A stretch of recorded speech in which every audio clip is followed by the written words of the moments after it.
Doctor Anupama Saini ji Haryana से। राधे राधे, जय जी। राधे राधे आदरणीय गुरु जी, आपके चरणों में कोटि कोटि प्रणाम।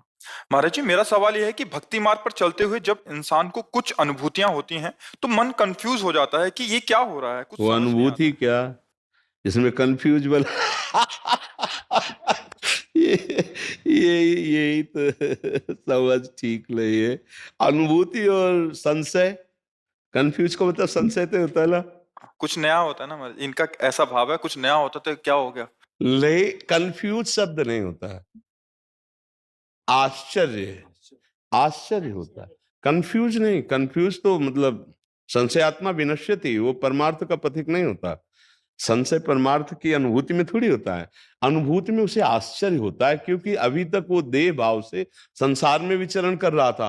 अब उसको जब दिव्यता का थोड़ा भी अनुभव होता है तो उसको सर्वाश्चर्य होता है। अरे कहाँ मैं भूला हुआ था, ये तो हमारे हृदय में आनंद है।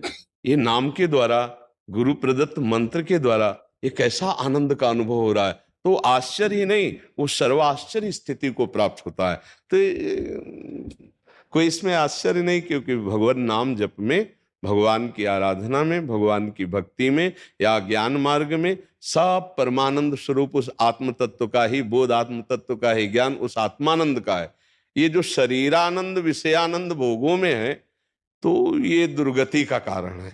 चाहे सांख्य योग से चले, चाहे ज्ञान योग से चले, चाहे भक्ति योग से चले, चाहे कर्म योग से, चाहे अष्टांग योग से, सबका पहला एक लक्षण है, संसार का चिंतन छूटे और सत्य का चिंतन हो। उसे योगी जन परमात्मा कहते हैं, ज्ञानी जन ब्रह्म कहते हैं, भक्त जन भगवान कहते हैं, प्रेमी जन लाडिले कहते हैं। किसी भी भाव से उस परमात्म तत्व सत्य का चिंतन होने लगे तो सर्वाश्चर्य में आनंद की प्राप्ति होती है। भोगों में, पदों में, रुपया में, नाना प्रकार के सांसारिक जो व्यवहार हैं, इनमें जो हर्ष होता है, आनंद नहीं, इसमें जो हर्ष होता है वो द्वंद्व के अंतर्गत है, वो शोक पैदा करेगा। मिलने में हर्ष, बिछुड़ने में शोक, मान अपमान, सुख दुख, लाभ हानि, जन्म मृत्यु आदि द्वंद्व, ये संसार के भोगों को भोगने से प्राप्त होते हैं। वो धन्य हैं जो अपनी चित्त वृत्ति को भोगों में ना फंसा करके भगवान में लगाए हुए हैं और शरीर से धर्म पूर्वक भोगों का सेवन कर रहे हैं, लेकिन चित्त वृत्ति भोगों में नहीं है, चित्त वृत्ति भगवान में है। तो उनको तो सर्वाश्चर्य में आनंद की अनुभूति होती ही है, पर हमें लगता है कि अभी सर्वाश्चर्य में आनंद की अनुभूति नहीं हुई है, क्योंकि वो आनंद एक बार जिसके अनुभव में आता है फिर शब्द बदल जाते हैं। कौन रस बाढ़े जहां बोली बोई भार रे, वो अनुभव गम में भजे जे संता, मुंह का स्वादनवत अनिर्वचनीयम, इन शब्दों से बोला गया अनिर्वचनीयम, वो बोलने लायक नहीं है, वाणी की सामर्थ्य नहीं कि बोल सके। जिन देखा तिन बोला नहीं, जिन बोला तिन देखा नहीं, अर्थात जिस नेत्र ने देखा रूप को तो वाणी ने देखा नहीं, वो बोल रही है। अब नेत्र के वाणी होती तो वर्णन करने में समर्थ हो, क्योंकि वो देख रहे हैं। अगर वाणी के नेत्र होते तो वो वर्णन करने में समर्थ होती।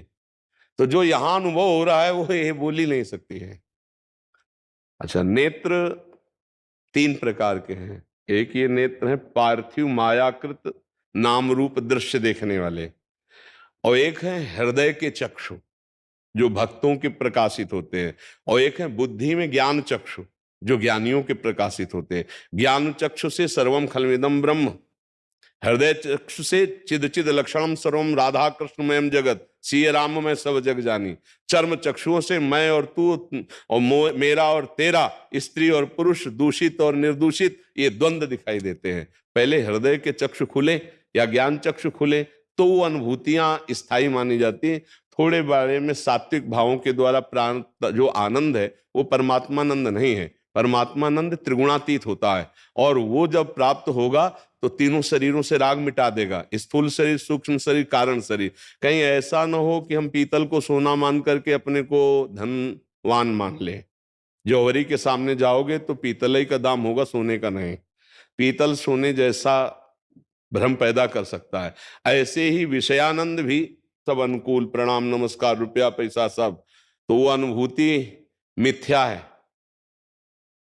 अनुकूलता और प्रतिकूलता दोनों से जो परे अनुभूति होती है उसे समतुलता कहते हैं। वो समता भगवत कृपा से होती है। कहीं ऐसा ना हो कि विषयानंद को, अनुकूलता को, मनमानी वस्तु की जो सोचा वो हो गया तो हम आश्चर्य माने, ये कोई खास बात नहीं है। भगवदानंद जो काम विजयी, क्रोध विजयी, लोभ विजयी, मोह विजयी, मद विजयी, मत्सर विजयी बनाता है, वो आश्चर्य में है। जिज्ञासा वर्मा जी भोपाल से। राधा वल्लभ श्री हरि। राधा वल्लभ श्री हरिवंश। महाराज जी, श्री जी